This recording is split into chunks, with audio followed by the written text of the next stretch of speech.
गावच्या पद्धतीचं चिकन सुक्का बनवायला आधी चिकन धुवून घेतलं, त्याच्यात टाकली हळद, मीठ, दही, त्याला चांगलं मॅरिनेट करून घेतलं। मॅरिनेट करून आता कांदा, टोमॅटो आणि कोथिंबीर चिरून घेतले। एक पातेलं ठेवलंय, त्याच्यामध्ये तेल टाकले।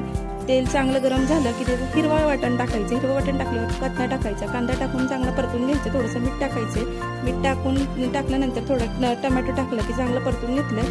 परतून घेतल्यानंतर आता घरी वाटण केलेला मसाला टाकलाय।